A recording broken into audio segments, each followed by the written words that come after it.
يا عليم علمنا من علمك كما ترضى به عنا. يا حليم خلقنا بخلق الحلم وحققنا بحقائق العلم. اللهم علمنا ما جهلنا وذكرنا ما نسينا. اللهم يسر ولا تعسر وتمم بالخير. أما بعد. Para hadirin dimanti sekalian, alhamdulillah kita syukur pada Allah kerana pada pagi yang baik ini kita masih lagi diberi kesempatan oleh Allah untuk kita belajar dalam membicarakan tentang mengenai beberapa perkara yang kita hampir saja kita tidak mengerti dan memahami tentang mengenai kematian dan alam akhirat serta hari kiamat nanti, kecuali setelah mana kita belajar ini. Sebelum daripada itu, anda mohon maaflah kerana keterlewatan yang amat sangat ni. Kebetulan daripada Sik Kedah, ceramah malam habis di Sik Kedah, kemudian pukul 12 lebih dah baru tolak daripada Sik Kedah, kemudian berhenti banyak kali berhenti nak boleh sampai pada tempat para hadirin sekian ni, dan lewatlah sikit pada pagi ni. Oleh bagaimana sekalipun, pada kali ini kita bicara tentang cara roh keluar daripada jasad orang mukmin dan juga orang kafir. Bagaimana cara ataupun keadaan, ada dua keadaan yang sering terjadi kepada tiap kali mana roh orang mukmin keluar daripada jasad, dan juga bagaimana roh orang kafir yang dikeluar daripada jasad.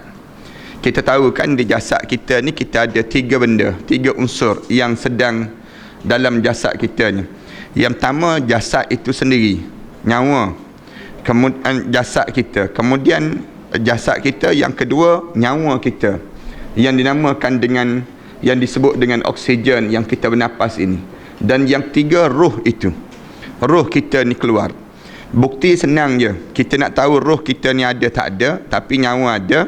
Nyawa adanya waktu mana kita tidur malam, roh kita ni keluar, tapi nyawa masih lagi melekat dan juga dekat dengan jasad kita. Kalaulah ditakdirkan oleh Allah keluar dua perkara saja daripada jasad kita, keluarnya nyawa dan juga roh, maka kita ni inna lillah wa inna ilaihi raji'un. Kita dianggap mayat terus walaupun kita ada jasad. Jasad ada tapi nyawa kita tak ada. Nyawa kita tapi roh kita tak ada. Kadang-kadang ada orang yang Allah cabut roh saja, tapi nyawa masih ada lagi. Nyawa masih ada waktu mana dia ditidurkan. Waktu mana dia ditidurkan dalam proses orang nak pulihkan penyakit pada dia, doktor akan injek untuk tidurkan dia. Tetapi waktu mana injek ataupun diberi ubat tidur, dia pun tidur. Nyawa ada, jasad ada, tapi roh sudah dikeluarkan daripada jasad. Dia panggil demikian. Dalam hidup kita ni, waktu mana Allah nak keluarkan roh, ada satu saat Allah nak keluarkan sekali roh dengan jasad, roh dengan nyawa. Dua-dua itu Allah cabut pada jasad kita. Maka di waktu itulah yang namakan dengan kematian. Kematian pun sampai. Cuma kita akan bincang bagaimana saat kematian orang yang beriman dengan orang yang tak beriman. Tentulah berbeza. Allah jadikan perbezaan di antara saat mana roh keluar daripada jasad dengan yang namakan dengan roh yang keluar daripada jasad orang yang tidak beriman pada Allah. Rasulullah sallallahu alaihi wasallam bersabda, "Inna nafsal mu'min takhruju raskhan wa inna nafsal kafir tasilu kama takhruju nafsul himar wa innal mu'min la ya'malu khati'atan fayashuddu biha alayhi indal maut liyukaffira biha wa innal kafir la ya'malu hasanat fayusahhalu alaihi indal maut liyujza biha." Ini hadis Rasulullah sallallahu alaihi wasallam cerita, sesungguhnya roh orang mukmin itu dan keluar daripada jasad orang mukmin tersebut, keluar dalam keadaan perlahan-lahan, dicabut secara perlahan-lahan. Cara orang mukmin cabut roh mereka ini, Allah jadikan paling lemah lembut. Waktu mana nak dicabut roh orang mukmin, lembut-lembut pun sakitlah, lembut-lembut pun tidak ada. Lepas pada wafatnya Rasulullah sallallahu alaihi wasallam, Sayyidatina Aisyah radhiyallahu anha kata, aku tak akan letakkan satu harapan yang lebih hebat daripada kewafatan Rasulullah sallallahu alaihi wasallam. Kerana wafatnya Rasulullah sallallahu alaihi wasallam itu menjadikan pada diri aku boleh bayang bagaimana sakitnya sakarat yang berlaku ataupun saat keluar roh daripada jasad ini. Rasulullah sallallahu alaihi wasallam ditunjukkan bagaimana sukar dan payahnya nak keluar roh. Tapi Rasulullah sallallahu alaihi wasallam sebut raskhan, dalam keadaan rashan ni dalam keadaan gambaran cara lemah lembut, cara lebih cara teratur bagi orang mukmin. Tetapi wa inna nafsal kafir, tetapi nyawa ataupun roh orang kafir itu tasilu kama takhrujun nafsul himar, keluar tu terdengar dengusan bagaikan dengusan kaldai, kata Rasulullah SAW. Sukar menjadi kepayahan, menjadi bagaikan dengusan kaldai. Bunyi kuat, bunyinya kita nak gambarkan kaldai ni payah. Kita dengar lembu yang disembelih. Lembu yang disembelih tu kadang-kadang dia nak lepaskan, nak keluarkan tersebut, dia menjadi payah. Dia tolak, dia jadi kaki dia. Tapi bunyi himar tu jauh lebih teruk lah. Bunyi himar kita ni tak pernah dengar lah, kerana tidak ada di tempat kita ni kaldai. Jarang sangat yang orang bela kaldai. Kemudian dalam keadaan yang demikian, wa innal mu'min, lalu Rasulullah gambarkan lagi, tetapi orang mukmin itu la ya'malu khati'ata fayusaddadu biha alaihi. Tapi orang mukmin ni sepanjang dia hidup di atas dunia ni, dia ada buat benda yang salah. Dia hidup ni atas dunia ni ada benda yang dia buat silap dan salah, lalu Allah sukarkan sedikit saat mana Allah jadikan bebanan dan kepayahan saat mana dia menghadap di hadapan Allah. Allah jadikan panjang masa dia, menjadikan kesukaran. Kadang-kadang setengah-setengah orang dia nampak payah tu, dia kata ni saka kuat lah ni, dia sebut demikian. Kadang-kadang orang kita ni bila dia nampak teruk sangat, dia buka atap rumahnya, kemudian dia buat macam-macam cara nak suruh dia kata ni sukar-sukar dan payah. Tak, sebenarnya dalam keadaan apa dia? Allah sukarkan dia dengan tujuan Allahnya indal maut liyukaffara biha, dengan tujuan untuk kafarah dosa-dosanya.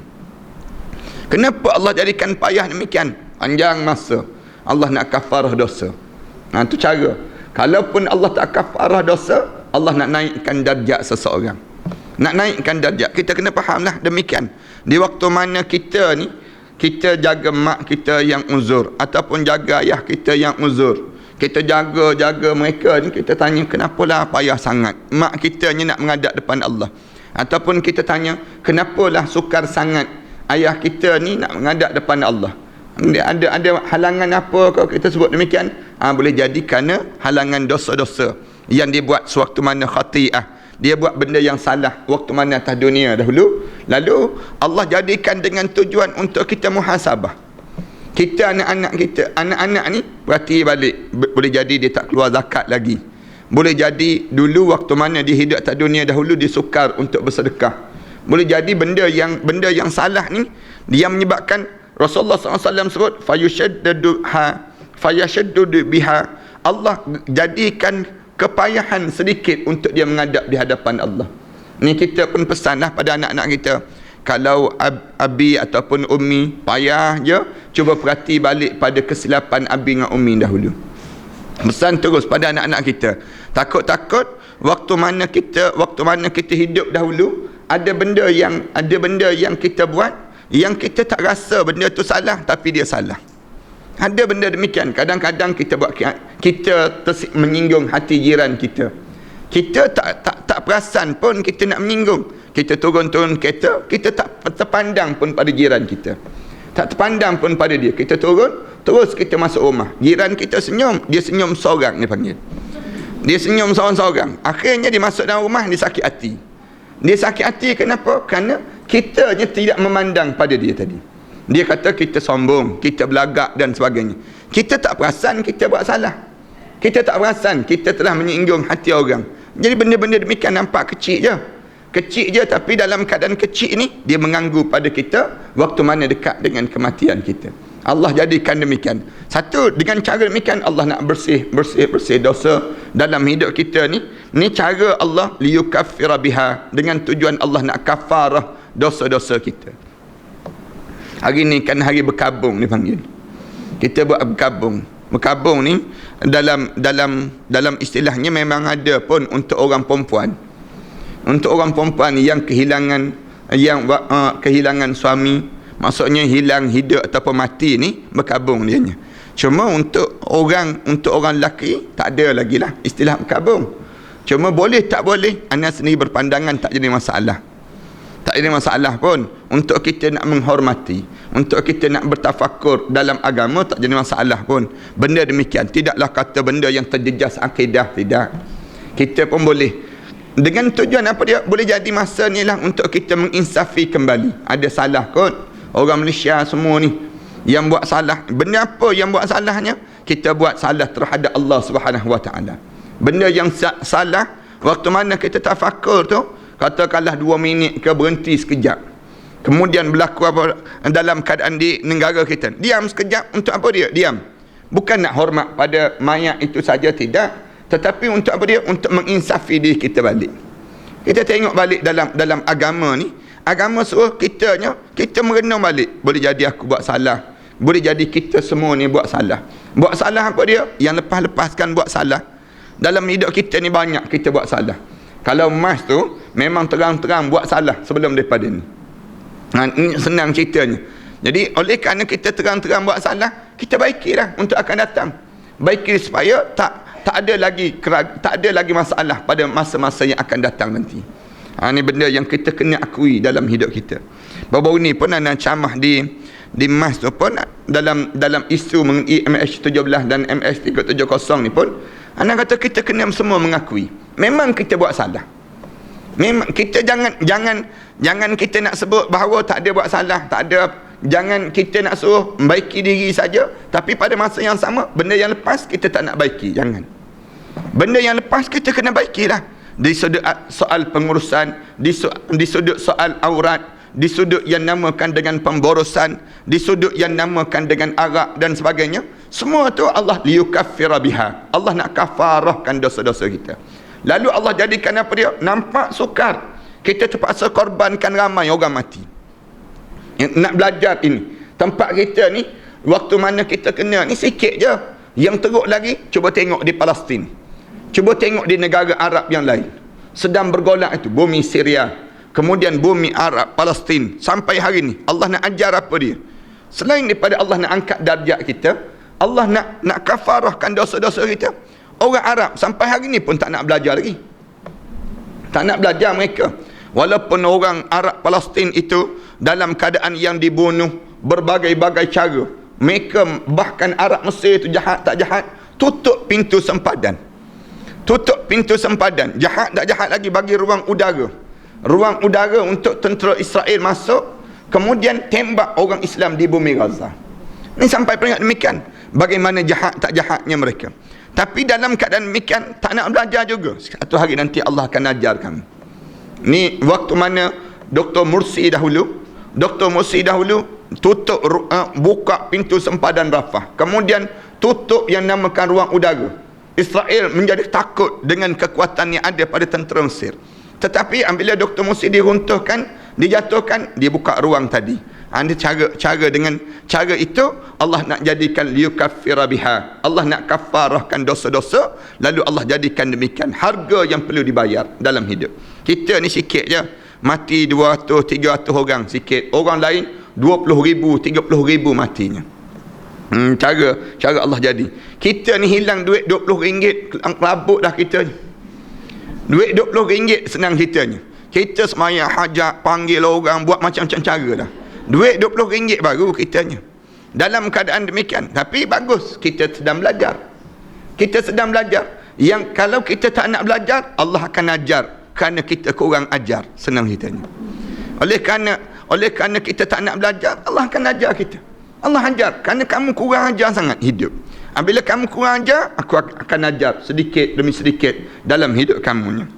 Wa innal kafir. Tapi orang kafir, kita tanya balik. Orang kafir tu, tengok senang je, la ya'malul hasanat. Tetapi Allah jadikan pada dia, hidup atas dunia ni ada benda yang dia buat benda yang baik. Dia buat benda yang baik. Orang kafir kan, ramai mana yang buat benda yang baik. Benda-benda kebaikan di atas dunia ini. Antaranya dia tolong orang Islam buat masjid. Dia tolong apa dia? Anak-anak yatim. Dia buat benda-benda yang baik. Dia buat charity-charity tertentu. Kemudian dia buat tabungan tertentu dan dia bagi. Dia tolong pada orang Islam.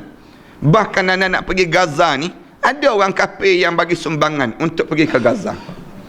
Nak sebutnya orang kafir, ada benda yang buat benda yang baik. Dia telefon, siap telefon, "Ustaz, saya dengar kabar Ustaz nak pergi ke Gaza." "Betul?" Kata, "Betul. Saya nak bagi sumbangan, boleh tak?" "Kamu Islam ke kafir?" "Saya kafir." Dia sebut. Mengaku terus saya kafir. "Tapi saya nak bagi sumbangan pada orang Islam, boleh?" "Boleh, tak ada masalah." Dia sebut. Nak sebutnya orang kafir ada benda yang buat benda yang baik. Benda yang baik. Kenapa benda yang baik yang dia buat tersebut? Dengan waktu mana dia buat baik ini? Fayashalu alaihi indal maut. Lalu Allah permudahkan dia waktu mana dia dekat dengan kematian dia. Allah permudahkan. Itu satu cara liyudza biha, dengan tujuan untuk membalas segala kebaikan yang dilakukan di atas dunia dahulu. Supaya dia tak buat tuntutan. Waktu mana lepas pada mati nanti tak ada lagi tuntutan. Tuntutan untuk apa dia? Tuntutan untuk dianya nak buat benda yang dia telah lakukan kebaikan ini. Dia akan sebut kepada Allah, "Ya Allah, aku dah buat benda yang baik, tiba-tiba mana ganjarannya? Mana balasannya?" Lalu Allah sebut, "Dekat mati aku permudahkan kamu." Dekat mati kamu dipermudah, itu satu ganjaran yang Allah tunjukkan, ganjaran Allah dengan kebaikan yang kamu lakukan. Tetapi manakala orang mukmin, kalau kita perhati duduk menung, kenapa yang kita tiba-tiba mudah-mudahan dalam kubur nanti tiba-tiba banyak je nikmat-nikmat yang dapat. Di mana kita dapat nikmat ini? Bagaimana kita dapat nikmat? Bila masa Allah nak kafarah dosa kita, Allah kata tu, dekat dengan mati kamu, aku menjadikan kesukaran pada kamu, menjadikan kepayahan pada kamu. Waktu mana kepayahan pada kamu itu, itulah saat di mana Allah kafarahkan dosa-dosa kamu. Panjang kan, setengah-setengah orang tu bertahun-tahun dalam keadaan yang dia ni tak sedar, dalam keadaan yang dia koma, diam saja, menyawa, dia ni hidup tapi menjadi bebanan orang yang hidup. Kemudian keluarga terpaksa datang berulang alik tanya khabar dia, bagi makan, nasi tak makan dah, makan ikut tiup je. Dalam keadaan makan ikut tiup ni, kenapa Allah jadikan demikian? Allah nak kafarah dosa dia. Dosa sepanjang mana umur yang dia hidup dahulu, dia hidup itu pahala. Dia hidup itu pahala. Apabila dia mati nanti, mematikan pahala-pahala dia dan menghabiskan kafarah dosa yang Allah jadikan. Bila masa yang baik, waktu mana kamu hiduplah, Allah jadikan dekat dengan kematian tadi. Apabila dekat kematian, tiba-tiba Allah balas, supaya bila mati saja, masuk dalam kubur, pahala-pahala dah Allah tunjuk sikit demi sedikit ganjaran yang telah Allah kurniakan pada diri kita. Ini satu cara yang Allah jadikan. Sakaratul maut. Sambung lagi. Allah Subhanahu wa taala menggambarkan mengenai pedihnya kematian dalam beberapa ayat berikut. Wajaat sakratul maut bil haqq. Ketika mana datangnya sakarat itu dengan penuh kebenaran. Wajaat sakratul maut bil haqq. Allah gambarkan waktu mana saat kebenaran itu mula datang, bila saat sakaratul maut. Baru kamu celik mata, oh mati sungguh. Dia bukan main-main. Sebelum daripada ni, kita ingat ke mati ni main-main. Setengah-setengah orang ni, dia tak terasa bahawa kematian itu benar. Kematian itu benar, boleh lihat pada peribadi dia je. Kalau orang yang dia rasa sungguh kematian itu berlaku betul, maka dia akan sentiasa bersedia. Bersedia je bila-bila masa. Kita kan, kalau kita yakin sungguh, kita akan apa dia? Kita akan naik kapal terbang. Kita akan bersedia bila-bila masa untuk kita nak berlepas. Kita akan bersedia. Waktu mana kita bersedia ni dalam hidup kita, waktu mana kita naik kapal terbang, kita nak take off ni, nak berlepas tersebut, kita pakai tali pinggang, kemudian kita baca doa, kerana kita bersedia betul. Tetapi kalau orang tak bersedia, dia buat tak reti je. Tak bererti dalam hidup dia. Sama juga dengan orang kematian. Orang yang dia kematian dia ni, kalau betul-betul dia bersedia terhadap mati, dia akan bersiap setiap masa. Bangun tidur, dia dah bersiap untuk mati. Bangun tidur tu padahal baru bangun daripada tidur, tapi mulut dia sebut apa dia? Wa ilaihin nusyur. Kepada kamulah aku kembali ya Allah. Mulut dia tu bangun pagi-pagi lagi, dia akan sebut terus wa ilaihin nusyur. Pada kamu aku balik ya Allah. Tengok, bangun daripada tidur padahal baru bangun je, dia sebut dalam doa dia, alhamdulillahillazi ahyana ba'dama amatana. Hujung tu, wa ilaihin nusyur, dan kepada kamulah aku kembali ya Allah. Tengok bersedianya dia. Dia nak keluar daripada rumah, dia bersedia. Kenapa tutup aurat? Aku bersedia. Takut-takut mati dalam keadaan aku membuka aurat. Bersedia dia. Waktu mana sampai 12.30, pukul 12.45 bersedia. Solat zuhur. Bersedia untuk solat zuhur. Orang tanya kenapa kelam kabut ni? Nak solat zuhur kan? Nak solat zuhur. Ni bukan dia nak solat zuhur tu saja, tetapi dia bersedia untuk kematian. Dia bersedia untuk mati. Wajaat sakratul maut bil haqq. Lalu Allah sebut, waktu mana datangnya kematian, sakarat dengan penuh kebenaran. Kerana persiapan yang ada pada dia. Zalika ma kunta minhu tahid. Di waktu itu kamu tak mampu lagi untuk kamu nak mengelak. Maksudnya itulah yang dahulunya yang kamu sedang sentiasa mengelak. Wa zalika ma kunta minhu tahid. Di waktu mana datang sakarat itu, dulu-dulu kan kamu sentiasa mengelak, tak nak mati, buat macam-macam cara, berusaha untuk tidak mati. Sekarang tak ada lagi saat untuk kamu nak melarikan diri daripada kematian apabila sampai pada diri kamu. Kemudian dalam ayat yang lain Allah Subhanahu Wa Taala sebut gambaran tentang sakarat ini. Wa man azlamu mimman iftara 'ala Allahi kadhiban aw qala uhiya ilayya wa lam yuha ilayhi syai'un wa man qala sa'unzilu mithla ma anzala Allah walau tara iziz zalimuna fi ghamaratil maut wal malaikatu basitu aydihim akhriju anfusakum al yawma tujzauna adzabal huni bima kuntum taquluna 'ala Allahi ghairal haqq wa kuntum an ayatihi tastakbirun. Ini ayat yang Allah gambarkan tentang orang yang zalim dekat nak meninggal dunia. Wa man azlamu mimman iftara 'ala Allahi kadiban. Siapa-siapa yang hidup dalam di atas dunia ni yang lebih zalim daripada yang membuat pendustaan terhadap Allah. Siapa lagi yang lebih teruk zalim dia? Yang sentiasa berbohong di atas nama Allah. Allahi kadiban.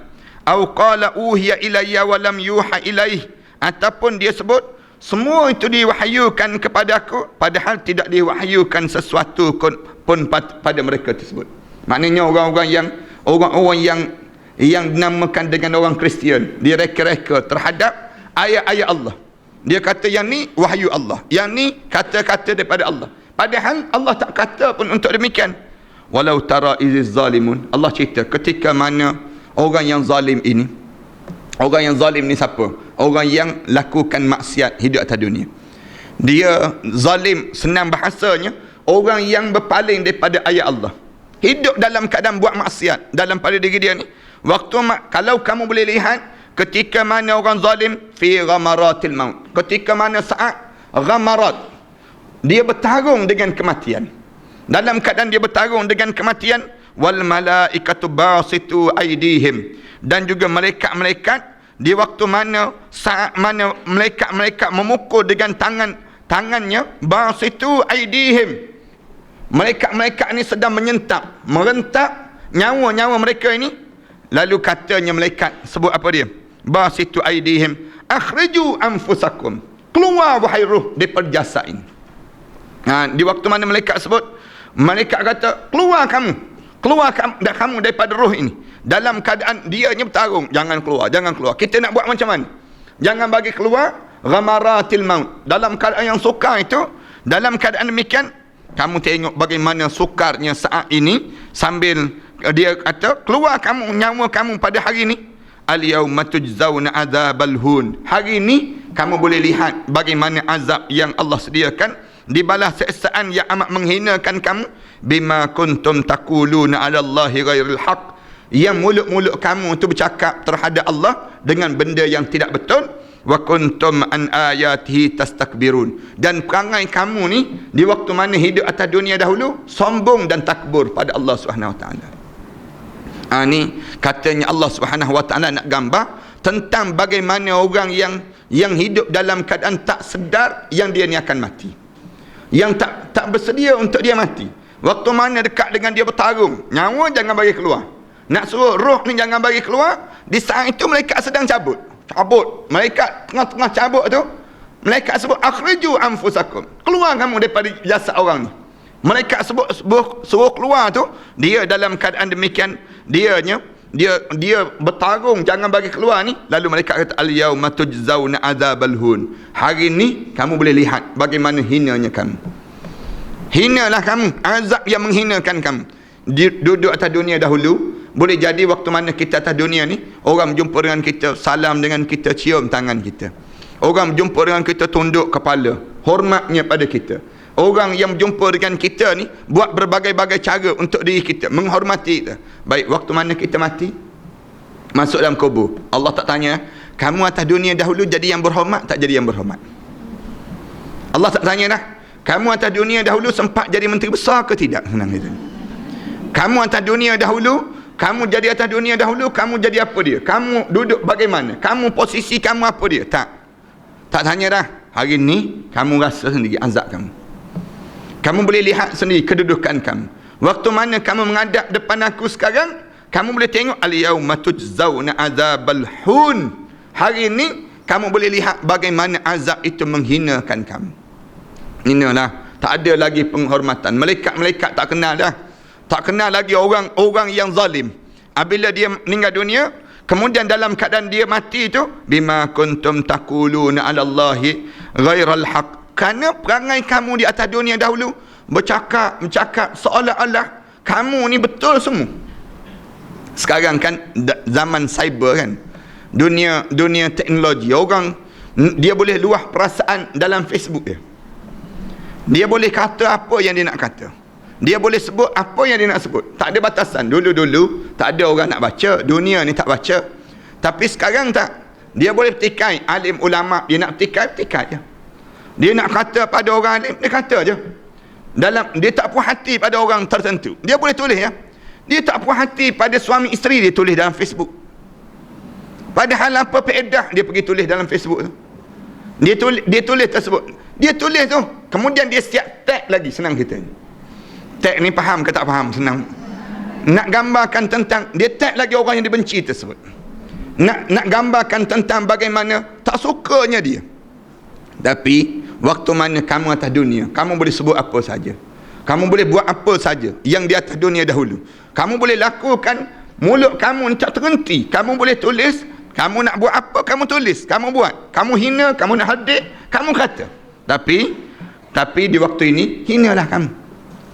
Mati kamu, terkial-kial kamu waktu mana menghadap di hadapan Allah SWT. Ni kesan.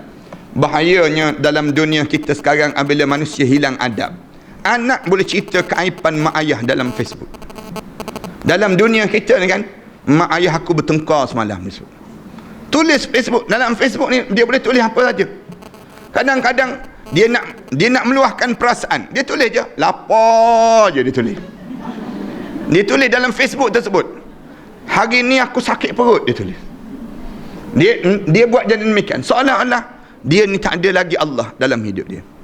Allah bagi diri dia, tak perlu lagi untuk dia mengadu. Yang dia kena mengadu pada Facebook tersebut, supaya orang boleh baca PL perangai dia. Ini gambaran bagaimana kamu sebut ala Allahi ghairal haq. Kamu boleh sebut terhadap Allah benda-benda yang tak betul.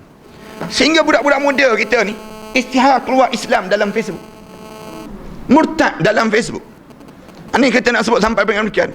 Yang Twitter, Facebook, Instagram, macam-macam gaya. Kadang-kadang kita ni, ustaz-ustaz dan ustazah-ustazah ni, tak sempat nak counter balik, kerana terlampau kuat sangat yang sedang berlaku ini. Maknanya gambaran apa dia? Orang ni, dia tak kenal lagi siapa depan dia. Dia tak peduli lagi apa benda yang dia sedang lakukan. Kadang-kadang dia ambil gambar suami isteri, bergambar, bercuti tu, berpeluk suami isteri, dia tayang dalam Facebook. Padahal nak berpeluk suami isteri ni tak payah tayang dalam Facebook, buat malu company je dia panggil. Kita ni jadi demikian. Patutnya bila kita ni ambil gambar untuk keluarga cukup lah. Tapi nak tunjuk dia ni di antara loving couple, konon-kononnya. Di antara macam-macam gaya lah, nak suruh orang tulis komen-komen dan sebagainya. Benda-benda demikian kena jaga. Akhlak kita dalam berkeluarga, akhlak dalam berkeluarga, akhlak kita dengan bermasyarakat, Kenapa dia? Kamu ni antaquluna 'ala Allahi ghairal haqq. Kamu sedang bercakap terhadap Allah satu benda yang tak betul pada diri kamu. Maknanya apa dia? Kamu langgar segala Al-Quran. Kamu langgar segala adab. Kamu langgar segala yang namakan dengan akhlak dalam hidup kamu. Kamu bercakap pada Allah satu benda yang tak betul.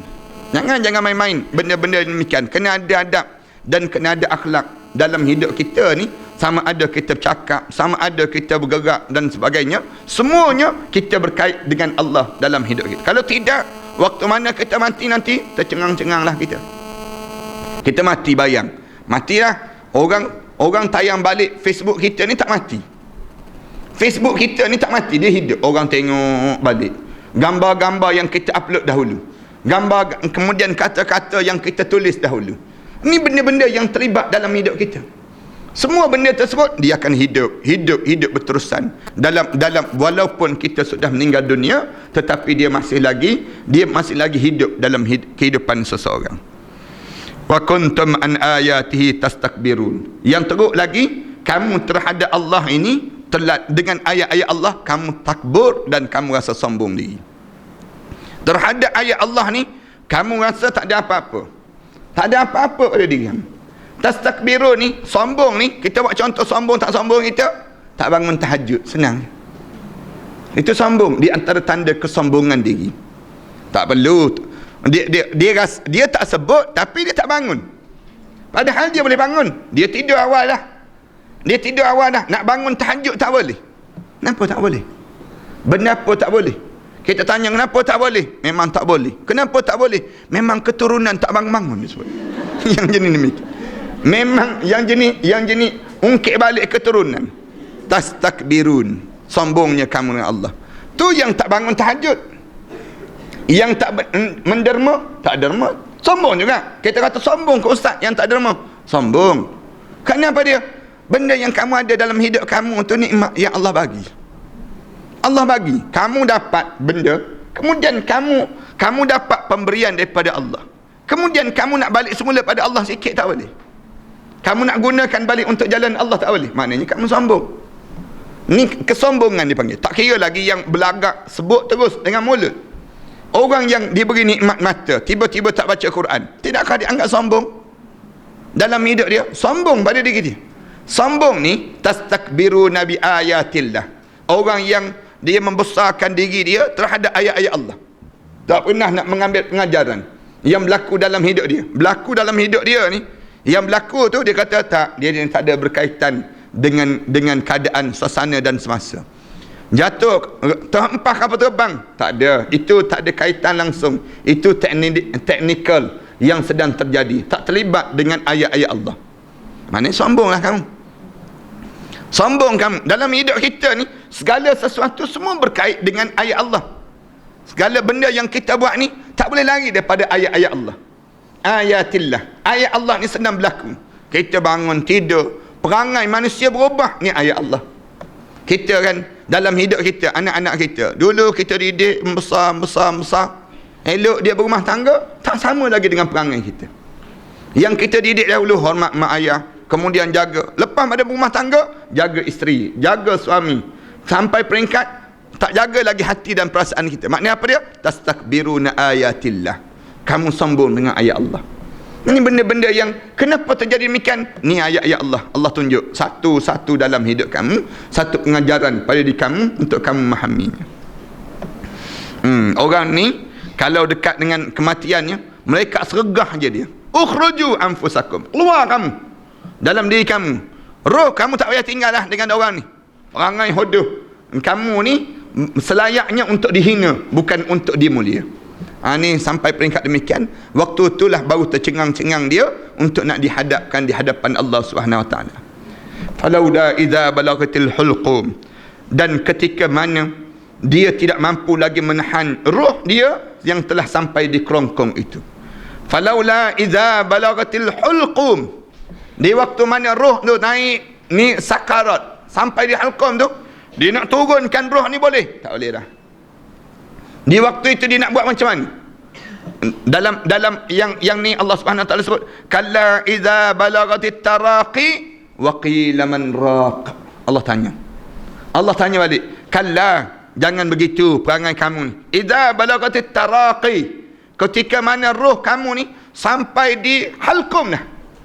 Sampai di halqum tersebut, roh kamu sampai di halqum, Allah tanya, wa qila man raq. Malaikat tanya, siapa yang boleh jampi balik kamu, biar balik roh kamu? Wa qila man raq wal taffatis saq bis-saq. Di saat itu dia paling sebelah kanan sebelah kiri, dia tak boleh nak buat apa lagi dah. Kerana apa dia? Roh tu naik yang tak mampu nak ditahan. Allahu Akbar. Kita ialah macam kita nak boleh bayangkan orang yang berada atas kapal terbang MH17 tu kan. Waktu mana kena tembak, nak terempah, nak jatuh ke bawah ni. Waktu mana nak jatuh ke bawah tu, dia nak buat macam mana? Wal taffatis saq bis-saq. Waktu tu masing-masing tak tahu. Anak, isteri, tak ada perasaan. Kita tak boleh nak bayang macam mana, na'udzubillah min dzalik, kalau kita berada saat itu. Nak pegang kat mana? Kanan, kiri, depan, belakang. Semua tak mampu lagi nak menahan diri kita. Dalam keadaan yang nak jatuh tu, nak sampai ke bumi. Nak sampai ke bumi dengan keadaan yang sedang berlaku tu. Allahu Akbar. Di waktu itu, waqila man raq. Siapa boleh pulangkan balik roh kamu? Sedar tak sedar? Sedar, bukan tak sedar tu. Semua orang yang dekat dengan meninggal dunia, waktu mana dia tengok malaikat sedang masuk, dia nak tahan macam mana malaikat yang sedang masuk dalam tubuh badan dia, supaya malaikat ni tahan. Dia boleh tahan malaikat jangan bagi masuk, nak cabut roh. Dan dia terasa dah sakit di hujung kaki tu menyeluruh, ngilu sampai ke semua segenap-segenap penjuru hidup. Gigi ni rasa sengal yang amat sangat. Kemudian tangan tu tak boleh nak buat apa lagi dah. Sampai tak boleh nak buat apa tu, keras dia ni. Kerana dalam keadaan roh tu nak dicabut. Waktu itu dia nak buat macam mana? Wal taffatis saq bis-saq. Dia tu paling kanan kiri, nak suruh jangan keluar ni, nak menahan keadaan demikian. Tak ada dah, kamu kena menghadap di hadapan Allah.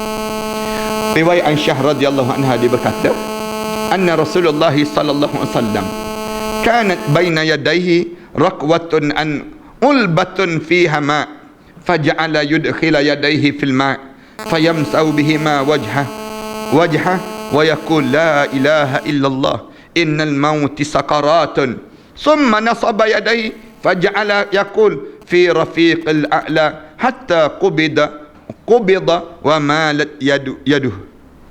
Ni Aisyah dia cerita saat Rasulullah nak hampir wafat. Rasulullah SAW kanat baina yadai raqwatun. Di sebelah tangan Rasulullah tu, di sebelah kanan Rasulullah ada bekas yang berisi air. Raqwatun au ulbatun fiha ma. Dalam riwayat ni, perawi ni dia syak dalam kata raqwatun ke au ulbatun. Ulbatun fil ma.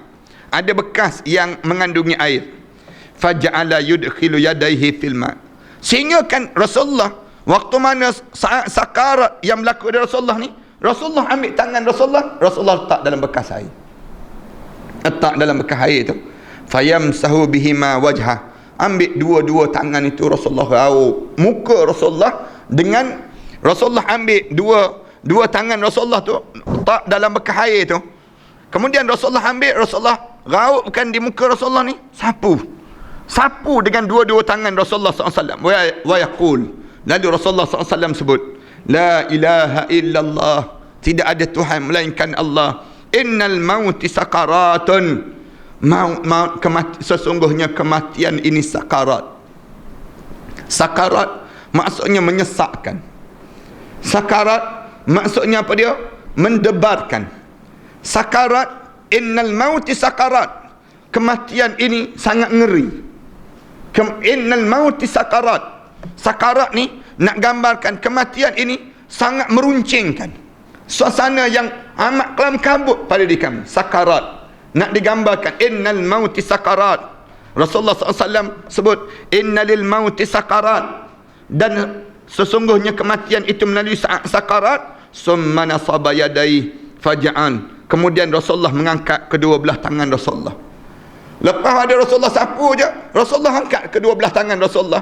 Kemudian Rasulullah SAW sebut, faja'ala yakun. Lalu Rasulullah SAW pun terpancul keluar daripada bibir Rasulullah sebut fi rafiqil a'la. Rasulullah sebut fi rafiqil a'la, menghadaplah pada Allah yang maha tinggi. Kemudian hatta qubida wa malat yaduhu, sehinggalah dicabut roh Rasulullah sallallahu alaihi wasallam. Apabila cabut roh Rasulullah sallallahu alaihi wasallam, jatuhlah tangan Rasulullah sedikit demi sedikit. Aisyah radhiyallahu anha berkata, sepatutnya kemudahan mati tidak perlu lagi diinginkan seseorang setelah mana aku melihat kepedihan kematian yang dialami oleh Rasulullah sallallahu alaihi wasallam. Katanya Aisyah, lepas pada aku tengok wafatnya Rasulullah SAW, aku tak menginginkan lagi kemudahan pada kematian lepas pada wafatnya Rasulullah SAW. Maknanya bagaimana sukarnya saat sakarat ini. Kemudian Abu Bakar bin Abi Syaibah menyatakan dalam musnadnya daripada Jabir bin Abdullah bahawa Rasulullah bersabda, ceritakanlah aku tentang kisah Bani Israel, kerana mereka mempunyai berbagai jenis perkara yang luar biasa.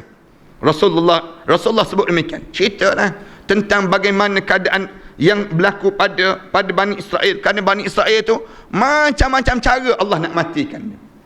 Berbagai-bagai peribadi yang berlaku saat mana kematian Bani Israel itu. Rasulullah bercerita pada kami, ada sekumpulan kaum Bani Israel yang mahu menziarahi kubur. Lalu setelah di sana, mereka berkata, alangkah baiknya seandainya kita solat 2 rakaat. Katanya satu kumpulan dia kata kita solat 2 rakaat, kemudian kita mohon kepada Allah agar sebahagian yang mati ini bangkit daripada kuburnya dan cerita pada kita tentang kematian. Katanya mereka, kita nak dengar cerita tak orang mati dia tu. Berani juga mereka ni. Kalau kita tak berani dah. Biar dah mati dah. Tapi mereka kata, kita semayang sunat 2 rakaat, kemudian lepas pada ni kita berdoa, biar orang mati ni hidup balik dan cerita balik pada kita. Cerita balik bagaimana. Kemudian mereka pun menunaikan salat sebanyak 2 rakaat. Ini cerita Rasulullah. Rasulullah cerita, siap saja ketika mereka sedang menunaikan salat, tiba-tiba muncul seorang lelaki dan kepalanya warna hitam. Tak lari dia, kita lari terus tak kena kait. Tengah-tengah sembahyang keluar kepala. Kepala yang warna, kemudian dalam tiba-tiba muncul seorang lelaki yang kepalanya berwarna putih. Warna putih dulu. Sedangkan bahagian tubuh yang lain berwarna hitam. Kepala putih, tubuh warna hitam. Dan di antara matanya ada kesan sujud. Di antara atas dahi dia tu ada kesan sujud. Apa yang kamu semua inginkan daripada aku? Aku telah mati sejak 100 tahun lalu. Ini cerita Rasulullah SAW cerita di kalangan Bani Israel. Tetapi panasnya kematian masih aku rasakan sehingga sekarang ini. 100 tahun dah mati, sekarang rasa lagi panas kematian. Oleh sebab itu memohonlah kepada Allah Subhanahu Wa Taala agar dia mengembalikan aku seperti dahulu kembali. Orang tu sebut doalah pada Allah biar aku kembali balik. Hitam kat bawah ni hitam, atas ni putih, muka ni putih, bawah tu hitam. Bila dia kata aku ni dah meninggal dunia kira-kiranya dah 100 tahun dah, tapi sakit kematian itu terasa lagi sampai hari ini. Diriwayatkan daripada Abu Hudbah, Ibrahim bin Hudbah ni, insya-Allah kita sambung minggu akan datang insya-Allah. Wassallallahu ala sayyidina Muhammad wa ala alihi wa sahbihi wasallam. Walhamdulillahirabbil alamin. Jemaah sekalian, ada 2-3 perkara ni anda nak sebut. Yang pertamanya, insya-Allah anda nak pergi ke Gaza pada 29 hari bulan minggu akan datang nantilah, insya-Allah. Minggu akan hari Jumaat, tapi petang sempat kot pagi tu kuliah yang terakhir sebelum pergi ke Gaza. Kemudian 29 hari apa ya? Hari Jumaat kan, sempat. Kemudian kalau jemaah yang ada nak bagi sumbangan pada Gaza itu, bagi minggu depan pun tak apa, nak bagi minggu ni pun tak apa. Dan anda nak bawa sikitlah sumbangan tersebut. Satu.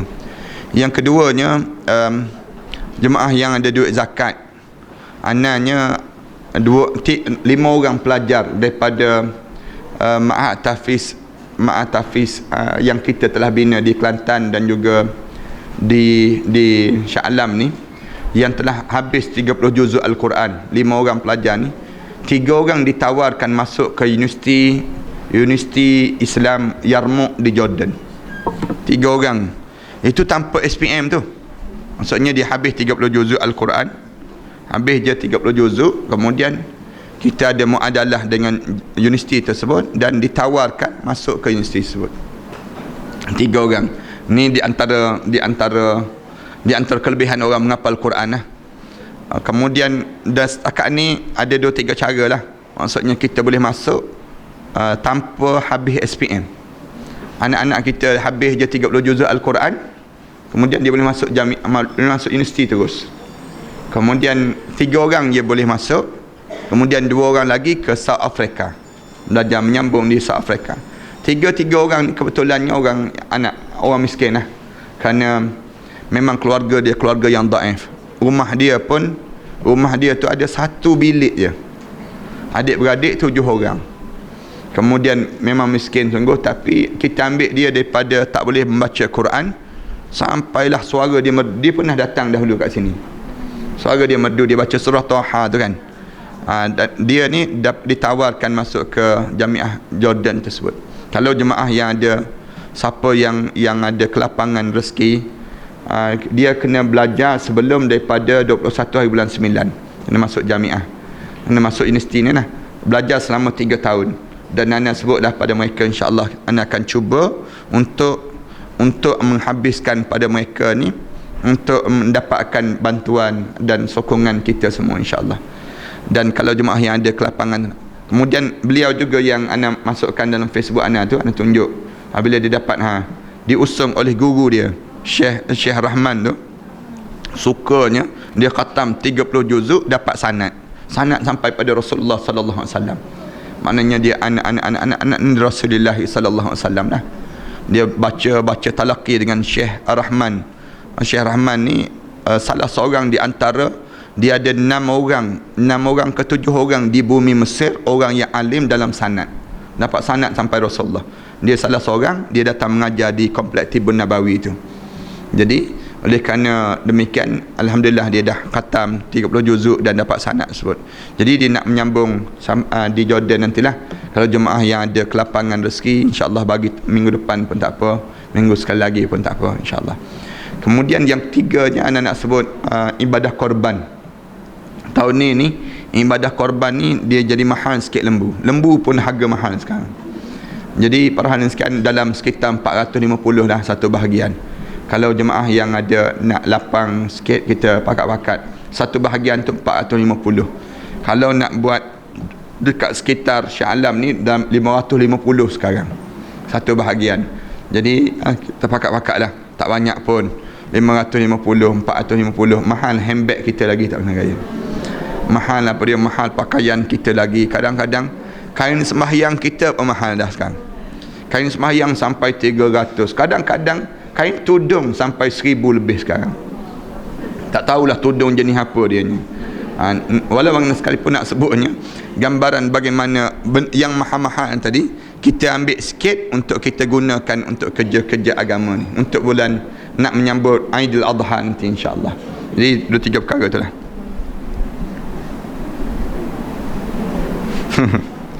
Ada soalan, betul ke Ustaz, jubah yang warna hitam itu ada kaitan yang mengatakan ruh wanita itu warna hitam? Tak betul. Tak terpakai jubah warna hitam lah kitanya. Tak. Dia jubah warna hitam ni warna yang di antara kegemaran, salah satu kegemaran Rasulullah sallallahu alaihi wasallam. Warna-warna yang Rasulullah sallallahu alaihi wasallam gemar, warna hitam, warna putih dan warna merah, tapi warna hijau. Yang tidak menyerlah dia panggil, warna yang tidak menyerlah. Tak apalah, pakailah, asal jangan tak pakai sudah. Nak sebutnya gambaran pada kitanya, tutup aurat tu yang utamanya. Ni gambaran yang perlu kita jaga pada kita ni. Kemudian ni ada CD-CD kat luar nanti. Kemudian rasanya ada madu dan produk yang terbaru kita keluar tu air yang apa ni, yang kita buat terus, air madu terus. Yang tu dalam bulan Ramadan baru ni, insya-Allah kita akan umum nantilah. Ada kat luar nanti. Bismillahirrahmanirrahim. Alhamdulillahirabbil alamin. Wassalatu wassalamu ala rasulil amin wa ala alihi wa sahbihi ajma'in. Rabbana iftah bainana wa baina qaumina bil haqq wa anta khairul fatihin. ربنا اجعلنا مقيم الصلاة ومن ذريتنا ربنا وتقبل دعاء ربنا هب لنا من أزواجنا وذرياتنا قرة أعين واجعلنا للمتقين إماما ربنا ظلمنا أنفسنا وإن لم تغفر لنا وترحمنا لنكون من الخاسرين ربنا وتب علينا إنك أنت التواب الرحيم ربنا آتنا في الدنيا حسنة وفي الآخرة حسنة وقنا عذاب النار صلى الله على محمد وعلى آله وصحبه وسلم الحمد لله رب العالمين.